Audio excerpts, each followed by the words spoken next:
Ya, Selamat malam. selamat malam Bapak. Ya, suaranya bisa agak keras sedikit? Tes 1, 2. Ya, mantap. Haleluya. Iya, Wajahnya bersinar kemuliaan Tuhan karena amin. Tuhan Yesus itu Tuhan yang sangat nyata, ya.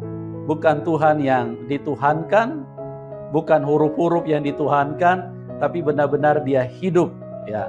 Dia hidup dan Dia sangat nyata, ya. Itu sebabnya kalau kita percaya Tuhan Yesus, wajah kita akan bersinar. Bukan bersinar karena dicuci air, ya.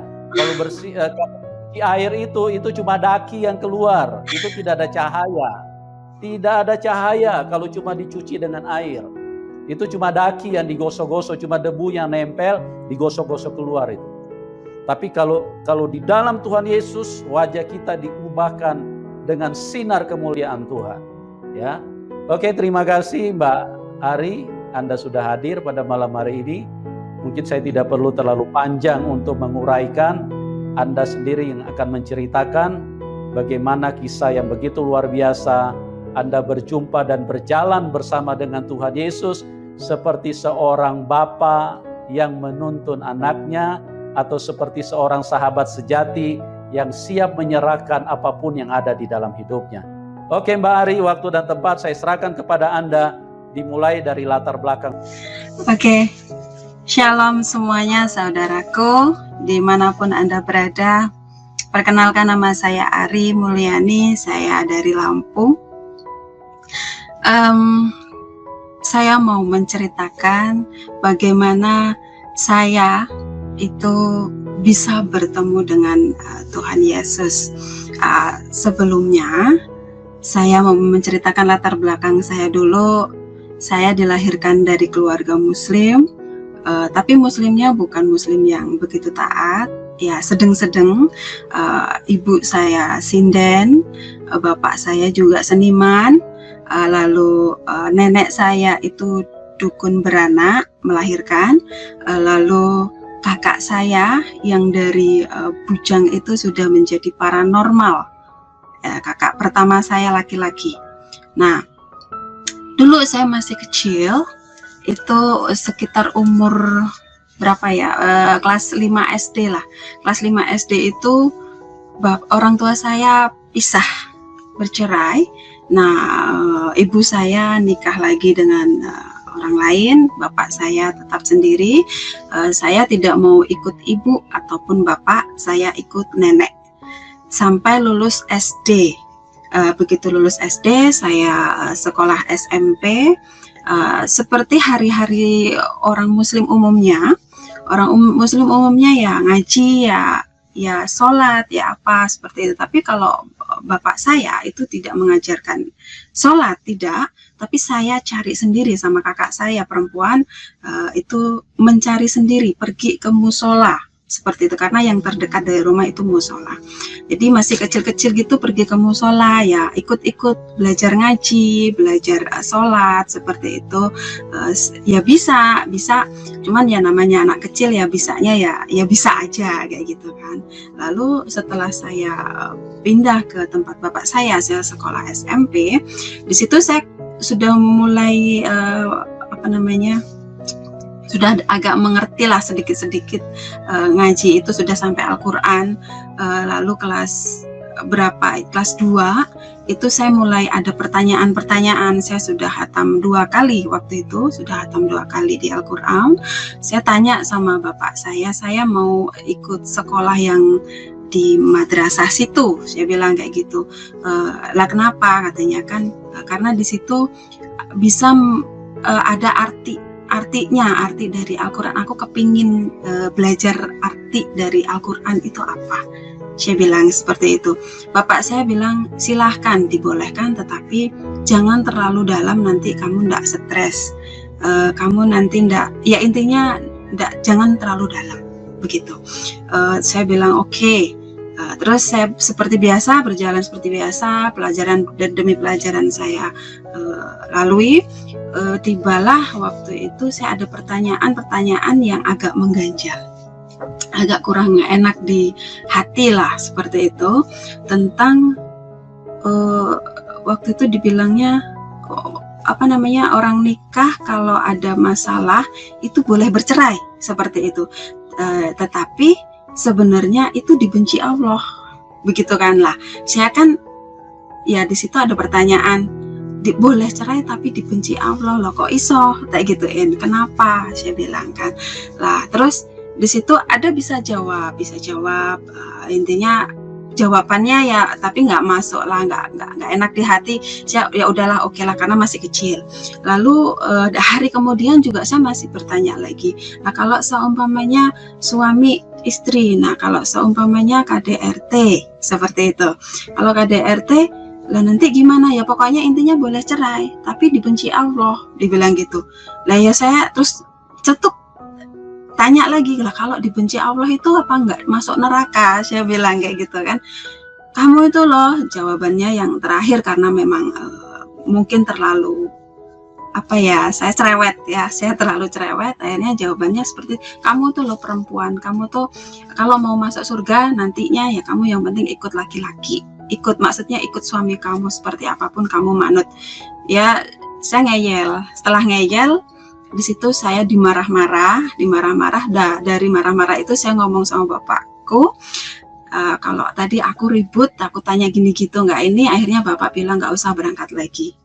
Akhirnya oke lah, nggak berangkat, ya saya cuman belajar sendiri di rumah, baca Al-Quran sendiri seperti itu, tetapi nggak lagi ngertiin lagi, takut nanti nggak salah, seperti itu kan, takut nanti nggak salah. Nah di situ lulus SMP, karena memang saya mau ngelanjutin sekolah itu nggak ada biaya, anaknya terlalu banyak, jadi saya kerja di umur 15 tahun. Di umur 15 tahun itu saya udah pergi kerja ke luar kota, ya kerja apa aja seperti itu, sampailah sekitar, kalau teman-teman saya itu umur segitu banyak yang sudah pada nikah. Saya sampai umur 18 tahun itu saya belum nikah, ya pernah lah pacaran sekali, tapi nggak lagi, cuman sekitar 4 bulan, tapi nggak mau lagi pacaran.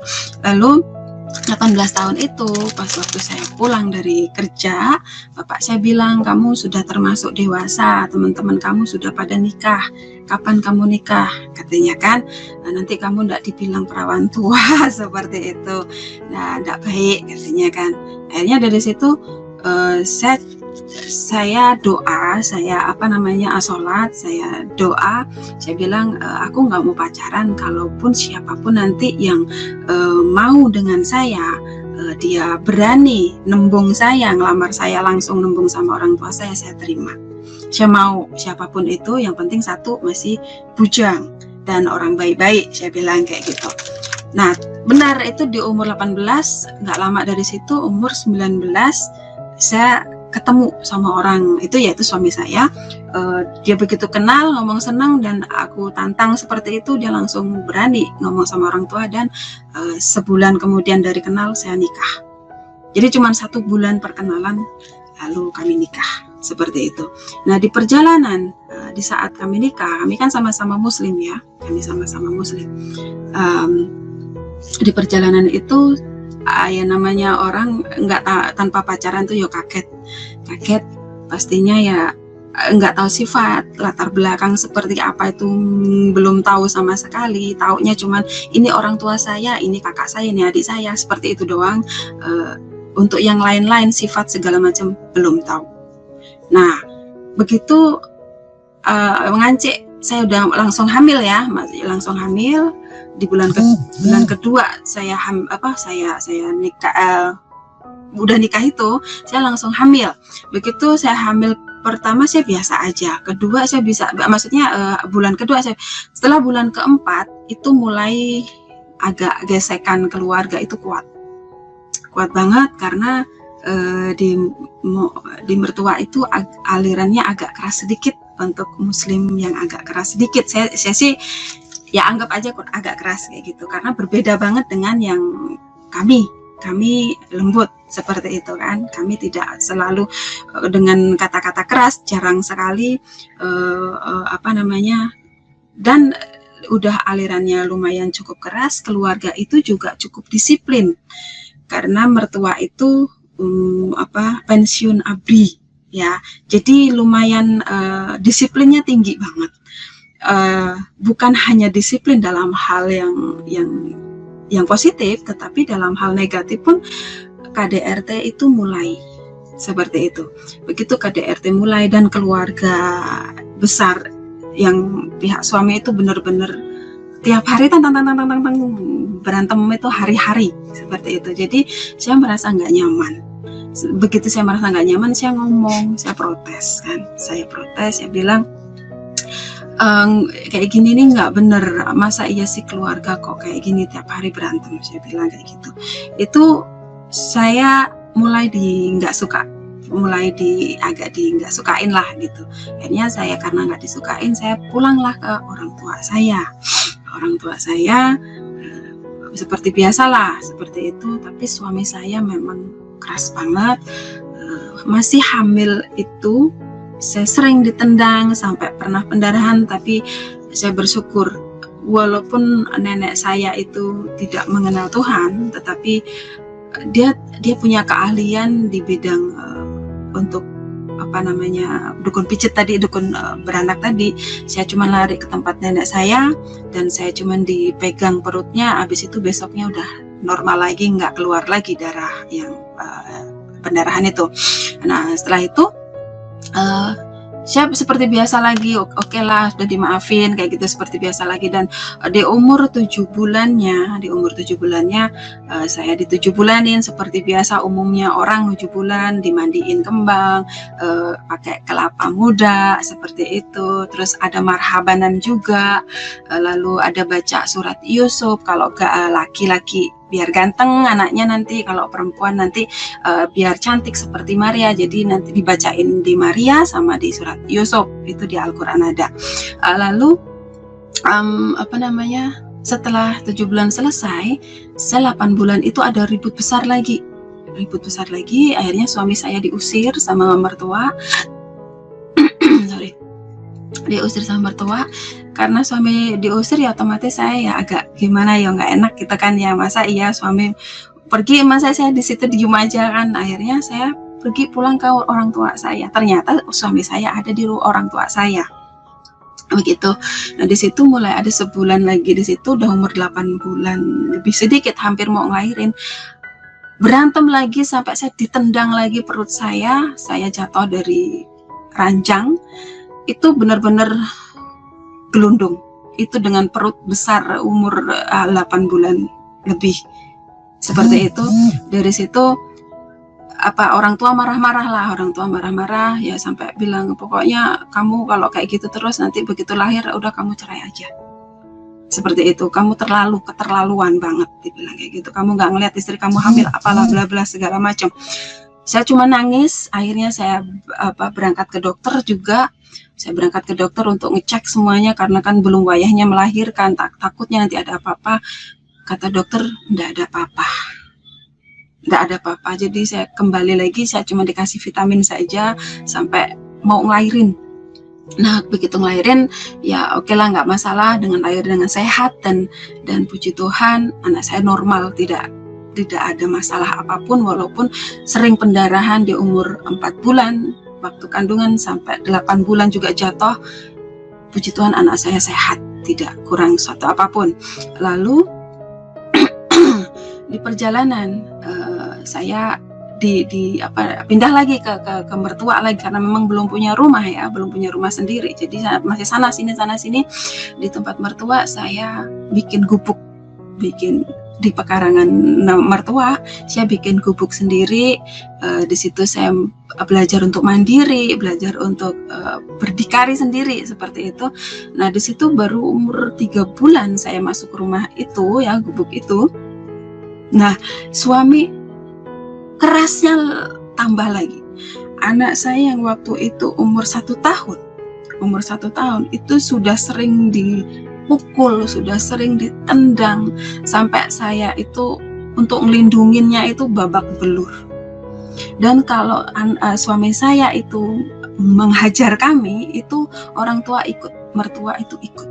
Yang belain saya cuma mertua laki-laki yang langsung mengambil anak saya gitu. Tapi kalau ngambil anak saya kan otomatis saya tetap Buki ya kayak gitu. Nah dari situ apa ya, maaf, apa intinya saya nggak kuat ya, nggak kuat. Lalu mertua itu semakin nggak suka sama saya, yang perempuan terutama. Kalau yang laki nggak ada masalah, yang perempuan semakin nggak suka karena apa-apa saya dibela sama mertua laki-laki, karena memang dilihat saya nggak pernah melawan seperti itu. Nah di situ ibu mertua semakin bikin apa ya, fitnah kayak gitu. Nah di situ saya cuman bilang kalau saya di sini terus saya nggak akan bisa berubah.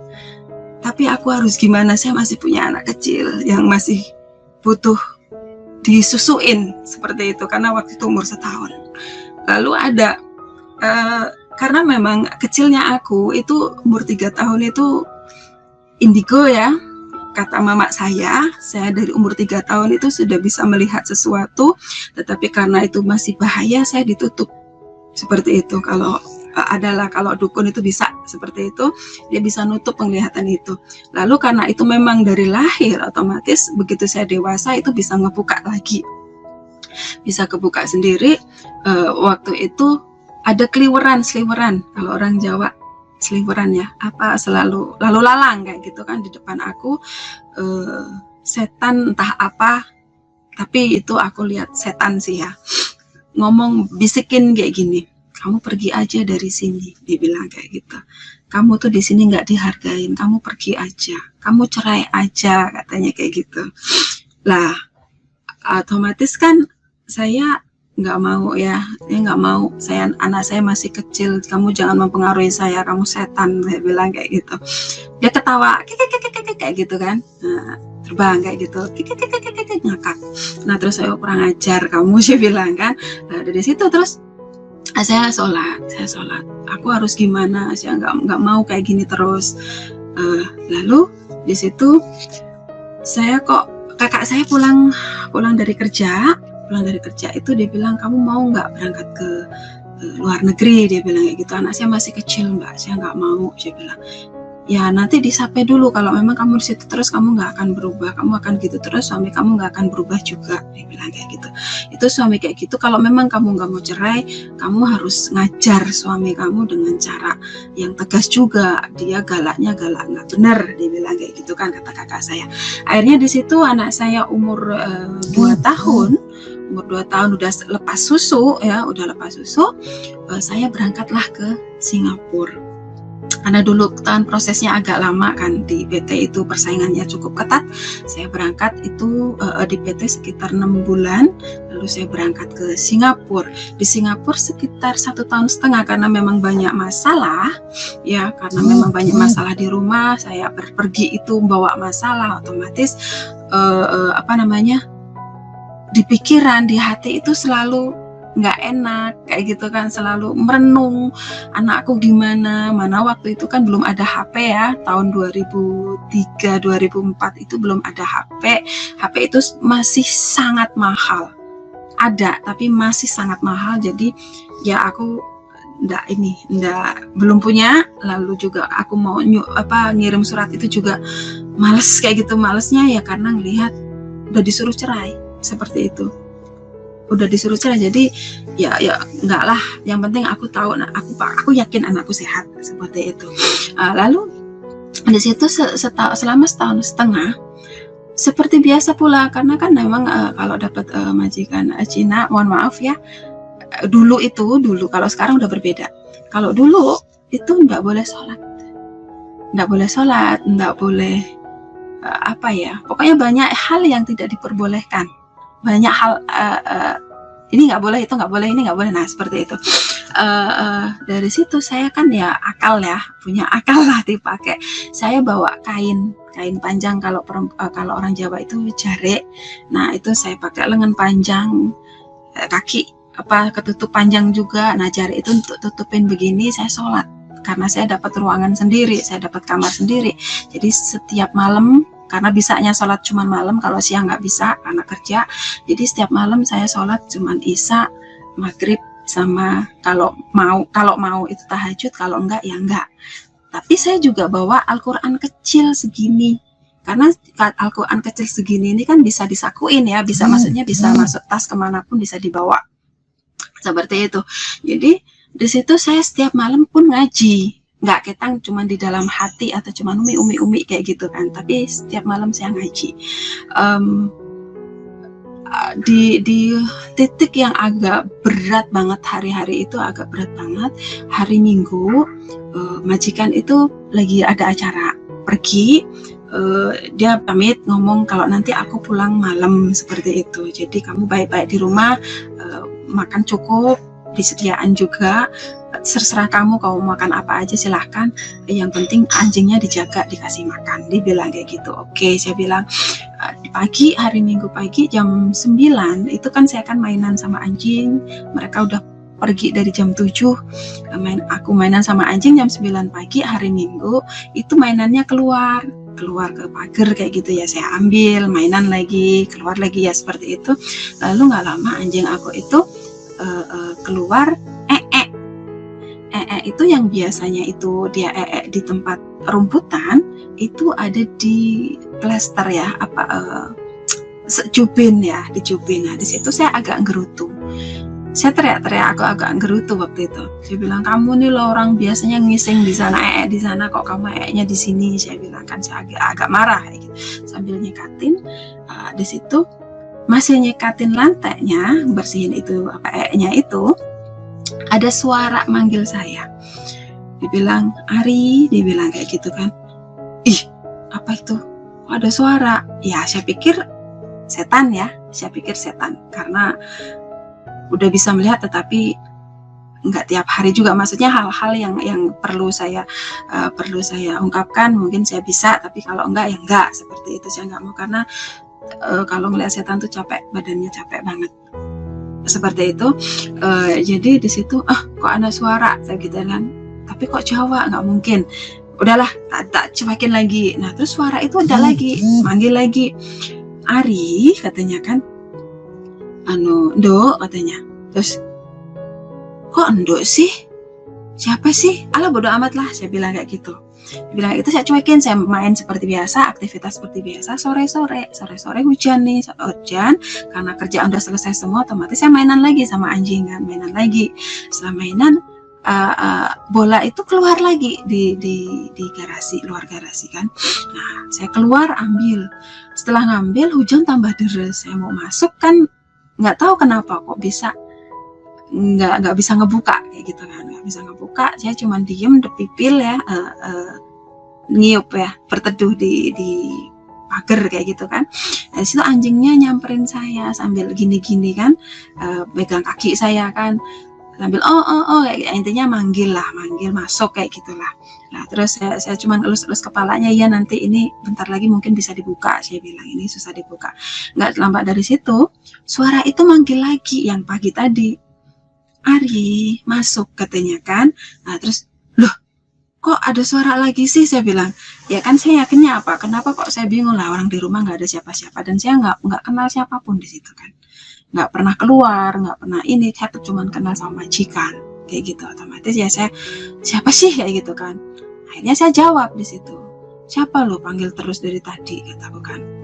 Akhirnya masuk katanya kan. Begitu aku buka, bisa, pintu itu bisa kebuka, langsung aku masuk ngikutin suara itu.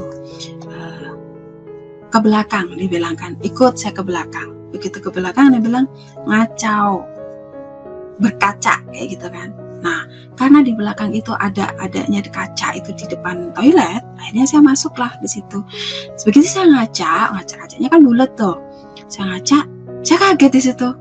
Loh, kok kamu? Saya bilang kan. Yang saya lihat itu gambar wajahnya Tuhan Yesus. Ya saya bilang, loh, kok kamu? Kamu kan Tuhannya orang Kristen, kamu kan Yesus, saya bilang kayak gitu kan. Ngapain kamu nemuin aku? Saya bilang kayak gitu. Ngapain kamu nemuin aku? Dia senyum sambil tangannya begini. Dia bilang, kamu anakku, aku bapakmu. Dia bilang gitu kan. Terus aku jawabnya, anak aneh, gak mungkin lah kamu tuh kan Tuhannya orang Kristen, saya tuh kan Islam, nggak mungkin. Saya bilang kayak gitu. Mau apa? Mau ada apa? Katakan kayak gitu. Lalu dia senyum. Besok kamu pulang, kamu sekolah ya. Dibilang kayak gitu. Aneh-aneh lagi nih orang, saya bilang kayak gitu. Dari situ saya dari begini terus senyum, terus lama-lama hilang dan kembali ke wajah saya. Saya bilang, aneh loh nih orang. Lah wong Tuhannya orang Kristen kok nemuin saya. Lah wong saya ini harusnya kan orang yang ketemu saya, yang nemuin saya harusnya kan Muhammad kah, atau leluhur yang lain kah, kayak gitu kan. Kan banyak kan leluhur yang lain, yang pendahulu-pendahulu kayak nabi-nabi yang lain. Nah ini kan Yesus, ya nggak mungkin dong. Tapi di situ saya nggak ngerasain takut, karena memang hari-hari ngeliat setan ya. Ngeliat hari-hari ngeliat setan, ngeliat itu nggak takut. Dan berbeda gitu loh, berbeda banget. Nah di situ beberapa hari itu saya cuman ngedumel, ngomong sendiri, nggak mungkin. Tapi di sini inget terus, aneh, inilah aneh itu apa aneh. Yesus nemuin aku, aneh, nggak mungkin, aneh kayak gitu kan, ngomong sendiri. Tapi di sini tuh ada perbedaan, ada sedikit nyaman kayak gitu ya, tapi belum mengerti. Beberapa hari kemudian, waktu itu kan saya sholat, saya cuman ngomongnya, doanya gini, saya minta jalan yang lurus. Saya nggak mau cerai, saya mau damai. Nah, ini ada apa dengan Yesus dengan nemuin saya? Ini kan nggak mungkin. Saya Muslim, Yesus itu Tuhannya orang Kristen. Kok dia nemuin saya? Kan nggak mungkin. Kayak gitu. Ada apa dengan, sedangkan saya ini nggak tahu tentang Kristen, nggak tahu tentang apa, nggak ngerti. Setahu saya suruh sholat ya sholat, saya ngaji ya tiap hari ngaji, nggak ketang delik-delik, kayak gitu kan. Ya pokoknya saya melakukan apa yang memang ini kan di Muslim ya, karena memang saya Muslim ya, apa yang ini kan.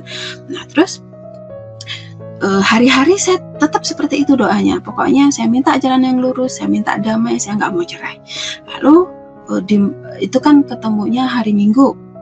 Di malam Jumatnya, biasanya kalau saya itu habis sholat maghrib atau sholat isya, itu baca Yasin.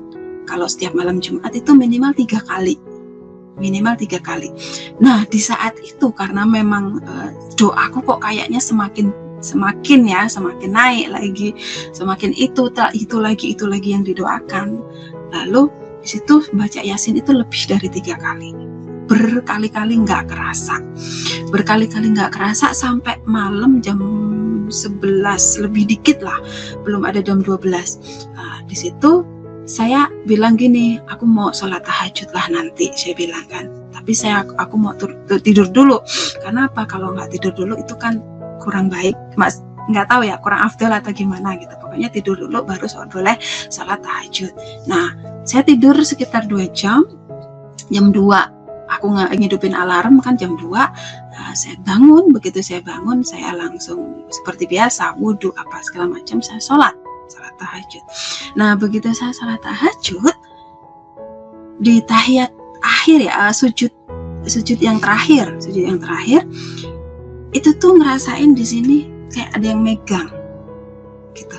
Ini dipegang terus kayak gitu kan, itu rasanya hangat, kayak gimana itu jalar ke belakang ke seluruh tubuh tuh kayak kesetrum gitu, kayak gitu, kesetrum kan ya. Aneh ya, kuping aku tuh kayak semua, tangan aku tuh ngerasain beda banget.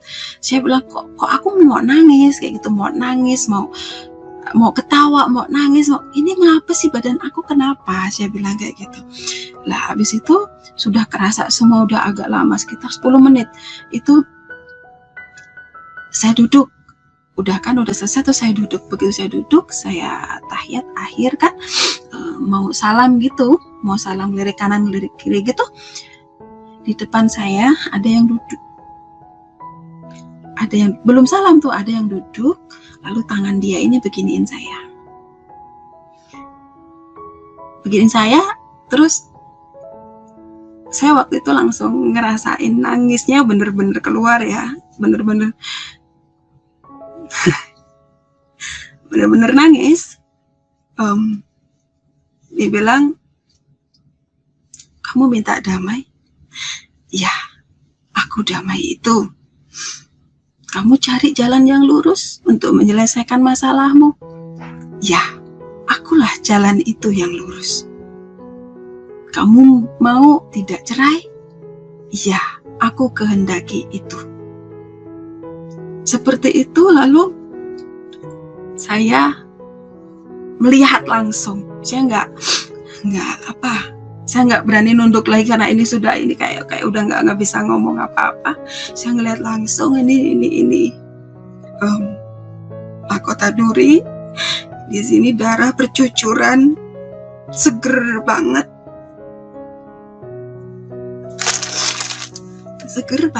Lalu di sininya pokoknya ada darah mengalir begini, kanan kiri mengalir. Yang satu pegang tongkat kayak gitu. Tuhan Yesus.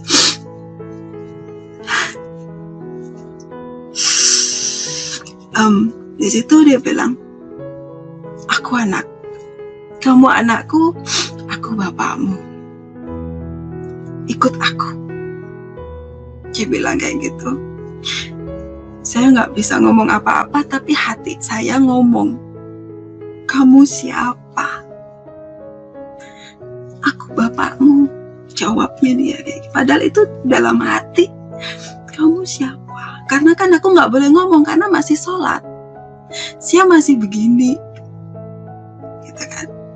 Kamu siapa? Dijawab, aku bapakmu. Akulah jalan yang kamu cari.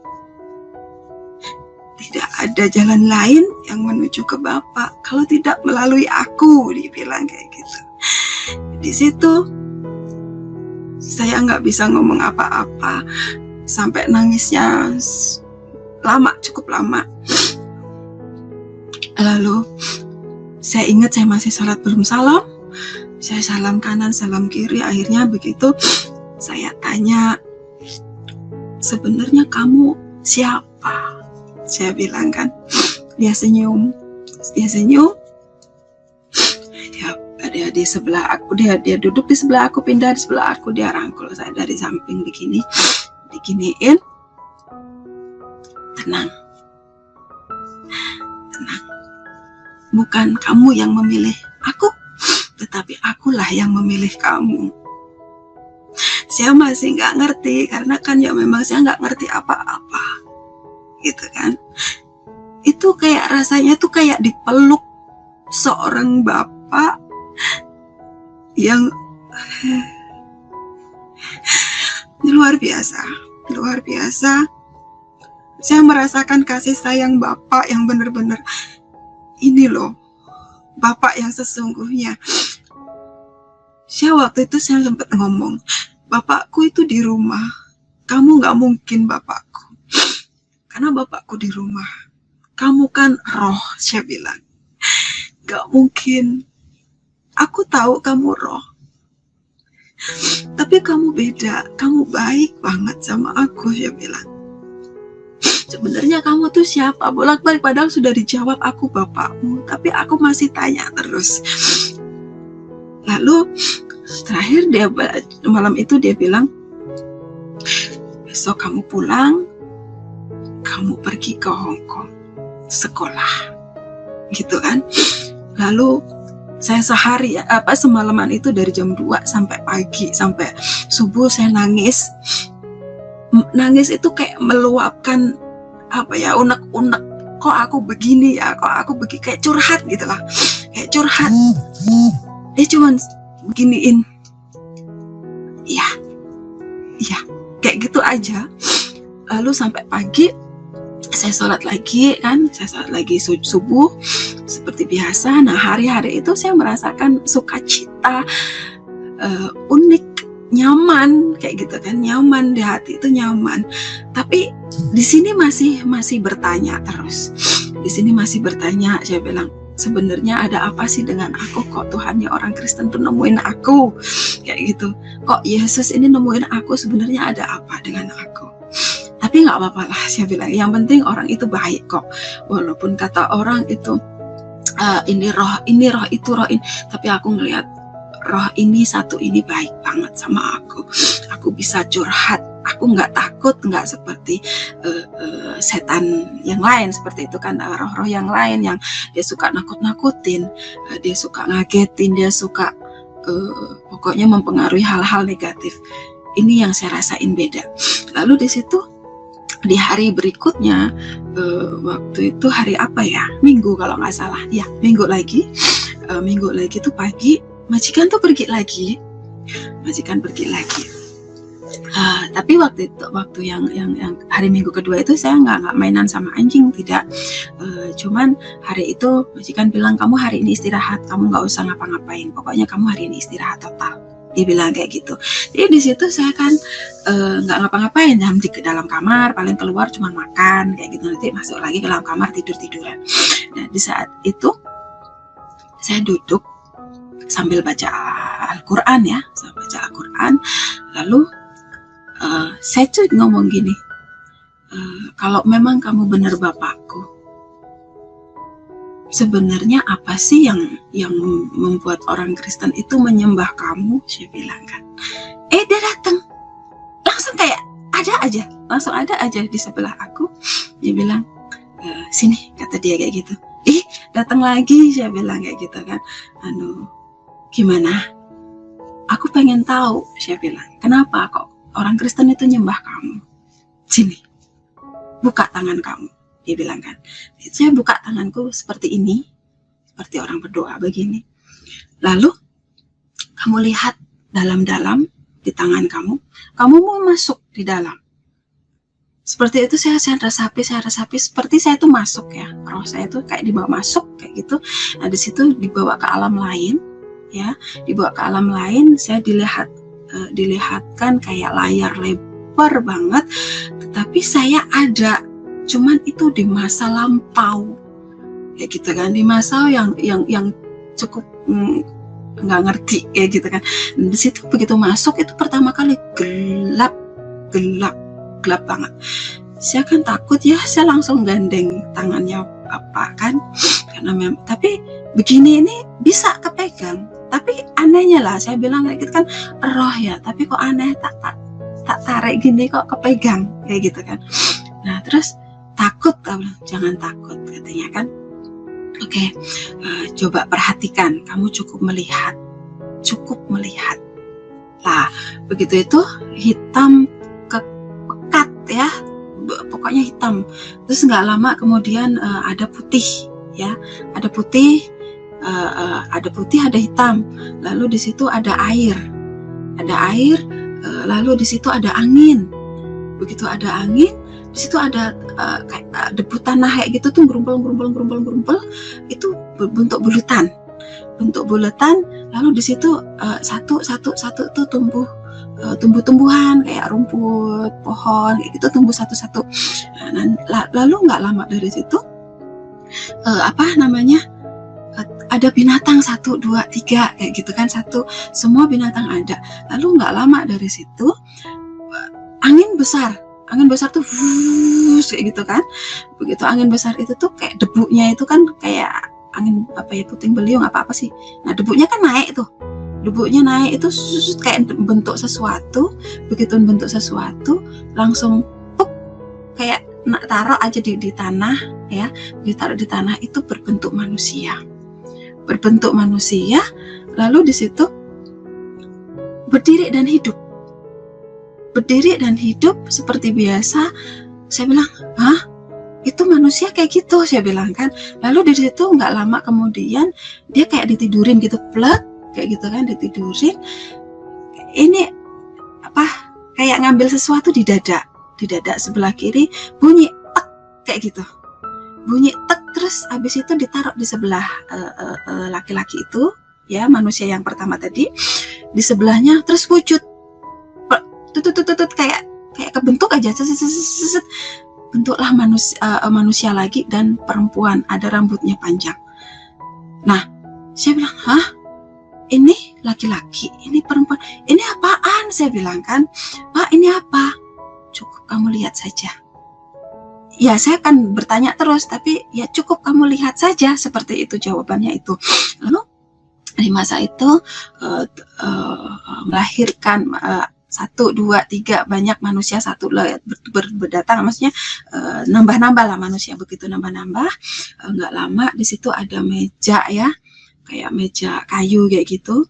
Lalu ada hewan itu ditarik masuk ke meja itu, ditaruh di atas meja itu. Ada kambing domba itu dipotong, terus kayak gitu kan, dipotong tuh darahnya tuh benar-benar seger banget, kayak gitu kan, seger banget. Nah, darah itu ditampung di mangkok ya, kayak di mangkok lah, anggaplah mangkok, tapi itu kayak kulit kok, ada kayak kulit gitu. Nah, itu dioles-olesin di pintu-pintu rumah gitu.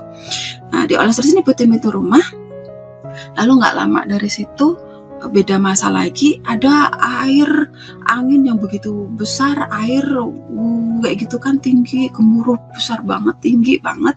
Nah, dari situ kayak mau ngenain ke aku, tapi aku nggak kena kayak gitu kan, kayak ngenain aku, gulung aku gitu, tapi aku nggak kena. Nah, setelah itu muncul dari jauh itu tuh kapal besar banget, kapal besar. Di situ ada masuk binatang, ada manusia juga, beberapa orang, nggak banyak, tapi binatang itu lengkap. Lalu ada tumbuh-tumbuhan itu nggak banyak, kalau tumbuh-tumbuhan beberapa kayak gitu kan. Di situ nggak lama terus berbeda lagi kan, berbeda masa, ada lagi aku melihat laki-laki dan perempuannya ini sedang hamil itu naik binatang berkaki 4, saya nggak tahu itu binatang apa. Naik di situ, lalu dia ketok-ketok pintu beberapa rumah gitu, kayaknya nggak dikasih apa, nggak ngerti, pokoknya ketok-ketok itu keluar lagi, ketok-ketok keluar lagi. Lalu nggak lama itu ada di rumah kecil, apa ya, kayak gubuk gitulah, kayak gubuk itu. Dia masuk di situ dan melahirkan di situ. Nah, di situ saya melihat, loh Pak, itu perempuan lahirin di situ, kasihan banget, saya bilang kan. Saya kasihan banget ngeliatnya. Begitu saya ngeliat kasihan banget, itu kasihan, tolongin lah, saya bilang kayak gitu. Dia cuma bilang lagi, lihat saja, begitu kan. Ya, tapi di sini nih kan bingung ya, pokoknya saya teriak. Nah, terus nggak lama itu ada bintang kayak naik gitu, cus gitu kan, di atas itu terang banget bintang itu. Nah, di situ terus beda masa lagi, kejadian demi kejadian banyak banget. Bumi itu hancur ya, banyak kerusakan di mana-mana, banyak manusia dibunuh, banyak orang jahat, ada juga orang baik. Lalu ada lagi muncul beberapa orang jahat yang benar-benar bengis banget, dia bawa pedang luar biasa. Beberapa orang itu luar biasa, ngeri banget ya aku melihatnya. Lalu ada muncul lagi satu orang, dia enak, orangnya baik kayak gitu kan, orangnya baik banget, dan aku melihatnya itu penuh dengan kebaikan lah kayak gitu.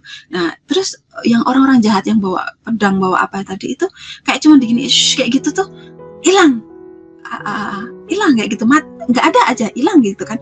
Nah, terus yang baik ini ada di situ, ada sampai beberapa masalah kayak gitu kan. Lalu berganti masa lagi, itu bumi gundul, bumi nggak ada apa-apa lagi, hancur. Setelah itu muncul di laut itu kayak binatang-binatang yang aneh, kayak kepalanya manusia tapi badannya binatang, nanti badannya manusia, nanti kepalanya binatang, ada yang seperti itu beberapa, dan itu besar sekali. Nah, sampai situ saya langsung ditutup mata saya, diginiin lagi, cukup, nanti kamu pergi ke Hong Kong, kamu belajar, kamu akan mengetahui apa yang sudah kamu ketahui saat ini, nanti kamu belajar di sana. Dia bilang kayak gitu. Lalu di situ saya dibawa kembali ke badan saya lagi. Saya masih seperti ini. Saya langsung amin gitu kan, amin. Saya cuma bilang, ada apa dengan saya?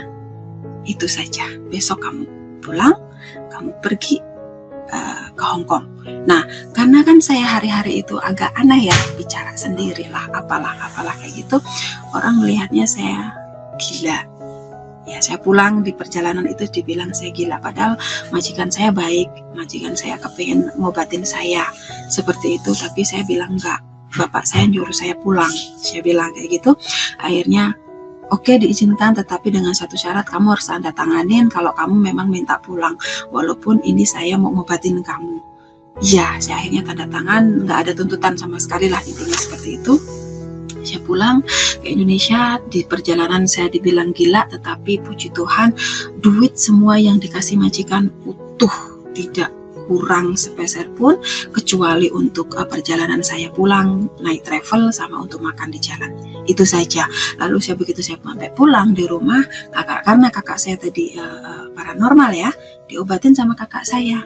Kakak saya bilang, kamu cari paranormal lain, karena maksudnya kalau sedarah itu kurang bisa lah, seperti kurang bisa nyatu lah obatnya, kurang gimana lah, aku nggak ngerti juga, intinya. Terus di situ saya diobatin tempat lain. Nah, di tempat paranormal itu saya diobatin pakai obat itu jamu-jamuan kayak gitu tradisional, disuruh minum. Lalu direfleksi juga. Direfleksi itu saya menemukan, bukan saya tapi yang merefleksi saya itu menemukan sesuatu di sini, katanya kurang baik, ada sesuatu di sini sarafnya yang kurang baik. Akhirnya di situ dibenerin. Setelah itu 3 bulan proses penyembuhan saya itu 3 bulan, saya dinyatakan sembuh. Begitu saya dinyatakan sembuh, bapak ngomong lagi, ayo sekarang waktunya kamu berangkat ke Hong Kong. Seperti itu. Saya berangkat lagi. Akhirnya saya berangkat lagi. Saya udah ketemu sama anak juga, tapi waktu itu sudah bilang kalau mau cerai ataupun tidak, nanti saya nggak mau mikirin itu. Saya pokoknya mikirin saya dan masa depan anak, biar aku nggak mau lah, intinya saya nggak mau cerai, tapi nggak tahu nanti, itu masih gantung. Nah, saya berangkat ke Hong Kong, ke Hong Kong di PT sekitar 3 bulanan. Di 3 bulan saya berangkat ke Hong Kong itu sekitar 1 minggu di Hong Kong itu saya disuruh holiday ya sama majikan itu. Di sana aku dikasih holiday tiap minggu. Saya bilang, karena hari itu memang baru seminggu, saya nggak tahu mana-mana ya, akhirnya saya bingung dan saya nggak mau keluar. Tapi saya dimarahin sama majikan. Dia bilang, kalau kamu nggak mau keluar, nanti saya yang didenda sama pemerintah. Dia bilang kayak gitu. Aku nggak akan lapor kok, karena memang aku belum ngerti mana-mana. Aku nggak lapor kok, aku bilang kayak gitu. Satu, saya belum punya uang. Yang kedua, saya belum tahu mana-mana. Akhirnya karena dia bilang belum punya uang, dia kasih uang saya $100 waktu itu, $100 Hong Kong. Kamu kalau mau keluar ini kamu pakai, katanya kayak gitu. Akhirnya saya bilang persetujuan, hari ini saya nggak keluar, tapi minggu depan oke, saya keluar. Nah, di hari minggu ke depannya saya ngomong kan, saya mau keluar kemana, saya nggak tahu mana-mana. Akhirnya saya ingat lagi, bapak yang sama aku masih ada nggak ya, gitu kan? Karena kan waktu itu kan tidak boleh terlalu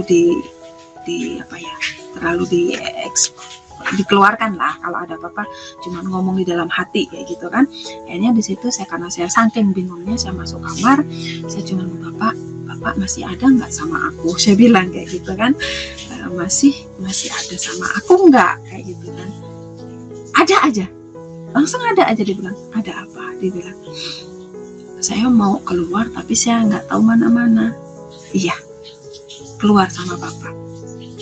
Nah, di situ beneran, ya besok keluar sama bapak. Dibilang kan, karena sudah ngomong kan ya, udah janjian kan, kayak gitu, udah janjian. Akhirnya pagi jam 8 saya keluar. Bapak itu sudah nunggu di depan pintu, udah nunggu. Dia bilang, ayo, katanya kan, bapak, tapi aku ragu nanti aku kalau kesasar gimana? Kata dia kayak gitu kan, senyum kan. Terus saya bilang, Ah enggak deh, enggak, aku yakin kok waktu itu aku dibawa dari Singapura nggak kesasar, sampai sini pun saya nggak kesasar, pasti aku nanti juga nggak akan kesasar, saya yakin. Saya bilang kayak gitu. Lalu di situ, nanti saya berjalan di depanmu, dibilang kan, kamu ngikutin aku dari belakang ya. Iya, kataku kan, saya ngikutin. Jadi dia kemana aku ngikutin aja, belok kemana saya ikutin. Nah, giliran udah mau nyampe di MRT, nah di situ dia bilang, nanti kamu ketemu anak Filipin, kamu ikutin apa kata dia. Dibilang kayak gitu. Oh iya, beneran di situ ketemu anak Filipin. Begitu ketemu anak Filipin, nanya-nanya, karena memang di situ tempat terkenal ya, normalnya namanya tempat holiday, terkenalnya di Kos BB, begitu kan. Saya ngomong, kalau mau ke Kos BB gimana mbak, saya bilang kan, sama anak Filipin itu. Dia bilang, diajarin sama dia gimana caranya masuk ke MRT, gimana caranya beli kartunya, diajarin sama dia ini gini. Terus kamu mau kemana? Saya mau ke ini, kata dia mau ke gereja. Terus saya bilang, oh ya udah, searah kok, tapi nggak apa-apa, kamu nanti tak kasih tahu. Dia bilang kayak gitu. Iya, saya bilang kayak gitu kan. Di masih mau masuk ke MRT-nya, udah naik ke keretanya itu, saya dikasih tahu lagi, nanti kamu ketemu perempuan, kulitnya begini, kulitnya ya kita nggak ngejat warna ya, kita cerita apa adanya. Jadi kulitnya gelap, rambutnya keriting, orangnya tingginya segini, badannya agak sekel, dia bilang gitu kan. Nah itu kamu nanti ikut dia, dibilang kayak gitu. Saya bilang, ya bapak mah, kataku kan, aku suruh ikut orang lagi, saya bilang kan. Dia anakku, nggak usah takut, dia bilang kayak gitu. Dia anakku, kamu gak usah takut, ikut dia. Oke, saya bilang kayak gitu. Nah sepanjang jalan saya nggak ngerasa ngelihat orang itu. Saya nggak ngelihat, padahal saya udah cari, maksudnya mata saya tertuju ke lorong kereta itu, nggak ada. Ke sebelah sana juga nggak ada. Aku cuma diem. Akhirnya di situ dibalah di pemberitahuan di stasiun Pinhao, begitu kan. Nah di situ kok dia langsung ada di depan saya, pojokan, dia tidur ternyata. Dia ngulet, dia bilang, udah nyampe ya ternyata. Ya saya kaget, orang ini ya, ini berdirinya seberapa ya, nanti kira-kiranya, nanti nggak katanya bukan gitu kan. Nah begitu dia berdiri, udah nyampe Pinhao nih, saya kaget, oh ya orang ini berarti ya. Saya nanya, mbak orang Indonesia? Iya mbak, saya orang Indonesia. Mbak mau kemana? Saya mau ke Pinhao, ini mau turun. Setelah ke Pinhao mau kemana? Mau ke gereja. Aduh, kok ke gereja sih, katakan. Loh, kenapa? Saya orang Kristen, hari ini hari Minggu, saya harus ke gereja, dia bilang kan. Terus enggak gitu mbak, ya gimana ya, kenapa? Bapak saya nyuruh saya ikut kamu. Hah? Bapak kamu siapa? Dia bilang kayak gitu. Saya bingung ya, saya nggak bisa ngejelasin. Aduh, bapak saya siapa ya? Saya bilang, gimana aku ngomongnya, aku bingung mbak, katakan kayak gitu kan. Lalu dari situ, yaudah nanti kita turun dulu, yuk. Aku dirangkul dari situ, saya turun. Begitu turun di jalan, dia tanya lagi, siapa, bapak siapa? Gini mbak, saya ceritain ya, takutnya nanti kalau nggak saya ceritain sampai nggak akan percaya, saya bilang. Ya udah ceritain, kata dia kan. Itu saya ceritain dari awal, ya kan, dari Singapura itu sampai itu. Dia bilang, dia nangis. Begitu dia nangis, dia bilang, aku yang dari lahir itu aku belum pernah ketemu, katanya kayak gitu. Aku belum pernah ketemu, ini kamu udah ketemu. Iya, ikut aku, katanya kayak gitu, ikut aku. Terus aku bilang, tapi kamu mau ke gereja? Saya nggak mau mbak, saya bilang. Iya nggak apa-apa, aku nanti ke gereja, kamu tunggu di depan ya. Tunggu nggak lama kok, 2 jam aja. Ya, kata dia. Iya, kata kan. Begitu iya, saya duduk kan di depan, di bawah kan, itu lantai 2 kan, naik tangga gitu. Jadi saya tunggu di situ. Saya dikasih sarapan, saya dikasih buku-buku bacaan biar nggak boring sambil nungguin. Nah dia naik nih, tak tinggal ya. Iya. Begitu dia naik, saya mau buka buku-buku. Saya lapar, katakan gitu. Tak tutup lagi, belum jadi buka, saya mau makan. Baru mau buka lagi, kok nggak enak ya rasanya. Maksudnya hati ini nggak enak, tak taruh lagi.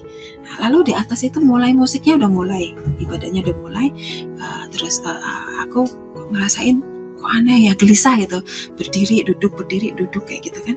Lalu saya nanya sama mbak-mbak yang nungguin tempat nasi itu kan, saya nanya, Mbak, di atas ada apa sih, kok ada suara musik? Saya bilang kayak gitu. Itu di atas ibadah. Dia bilang, oh kalau ibadah kayak gitu ya, nyanyi-nyanyi. Iya, katanya. Kamu mau naik? Enggak, saya Islam. Saya bilang kayak gitu. Oh ya udah, nggak apa-apa, tungguin di situ aja, temannya Mbak Santi ya. Dia bilang, namanya Mbak Santi yang tadi teman aku. Iya, ya udah tunggu aja di situ, dia bilang kan. Saya mau makan nggak jadi, mau ini nggak jadi. Musik itu semakin ini kok semakin enak kayak gitu kan, kaki aku semakin kegerak kayak ngikutin aluran musiknya. Lalu dari situ nggak lama saya lari naik. Ini nggak bisa ditahan, kaki nggak bisa ditahan, saya lari naik. Begitu saya masuk ke pintu, karena sebenarnya pintunya tuh kedap suara gitu kan, tapi bisa kedenger gitu kan, karena memang di bawah kan.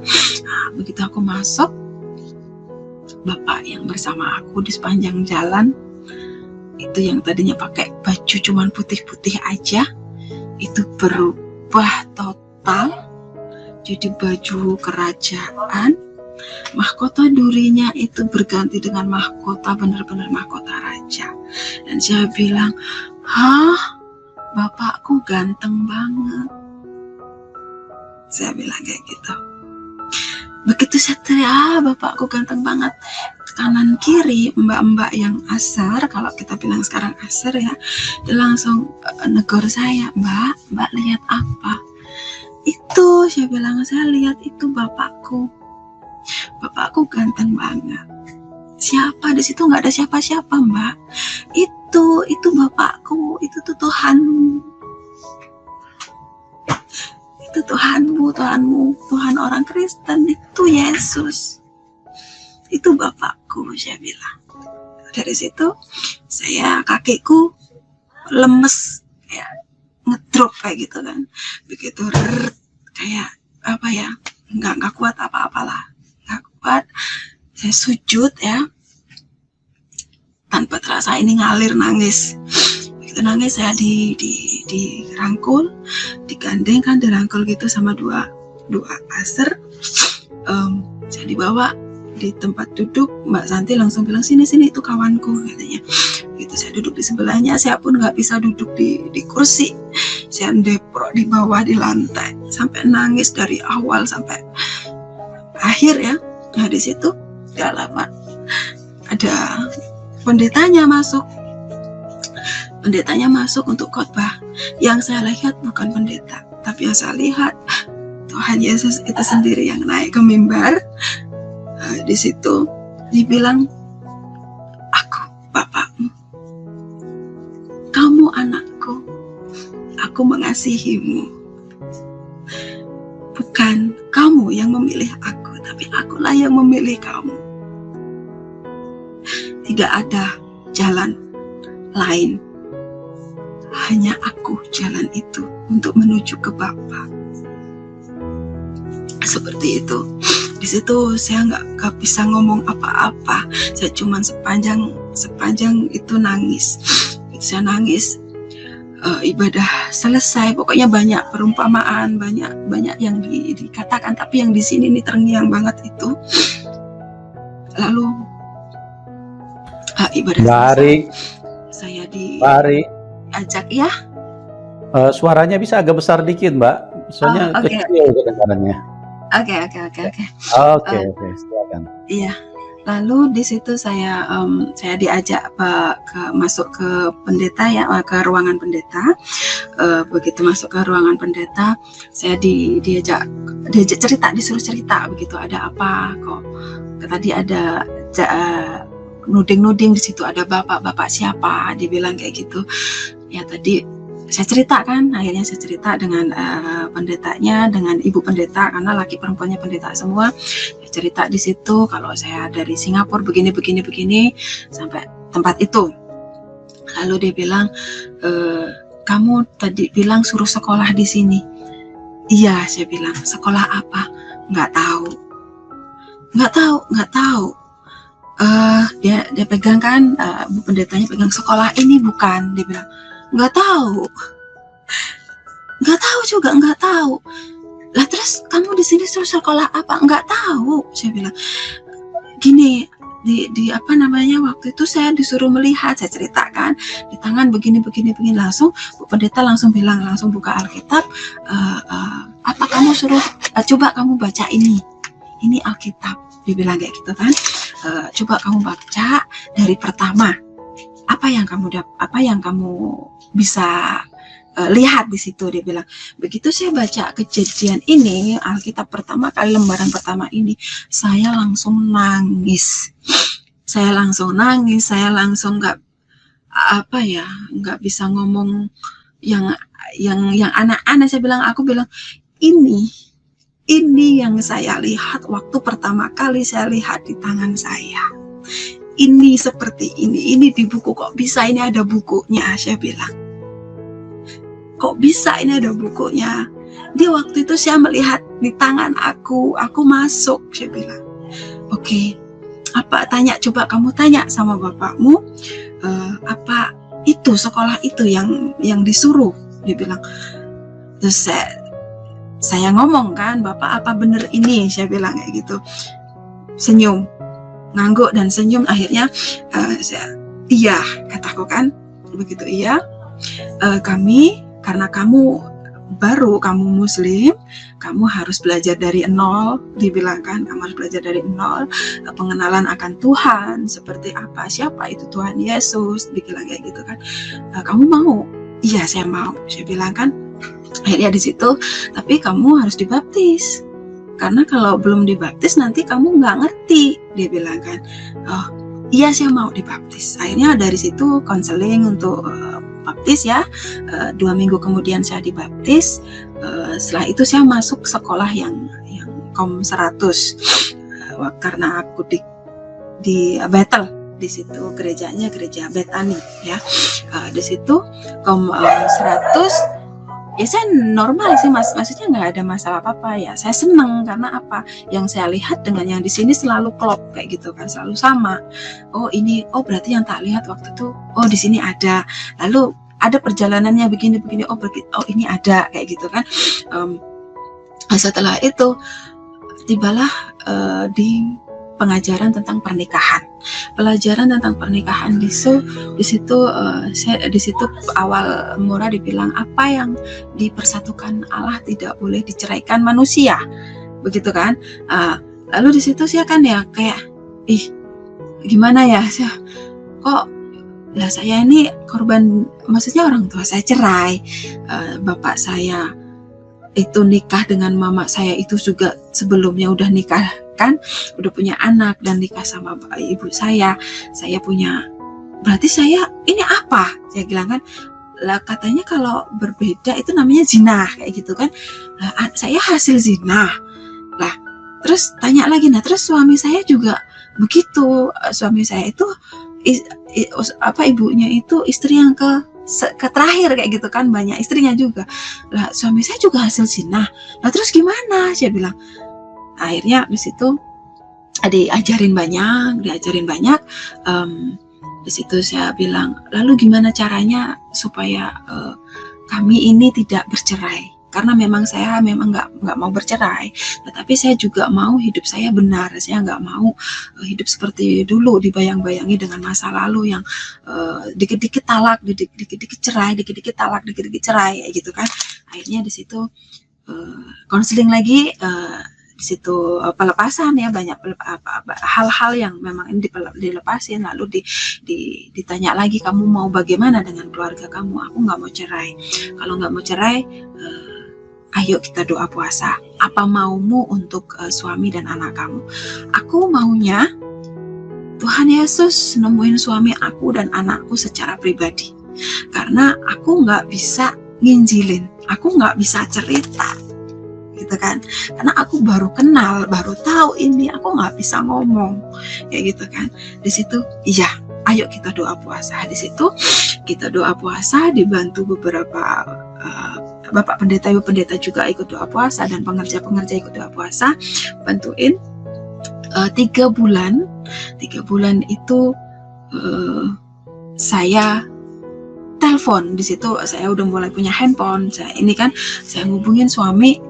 Ternyata suamiku bilang kalau ditemuin Tuhan secara pribadi, dan anakku juga.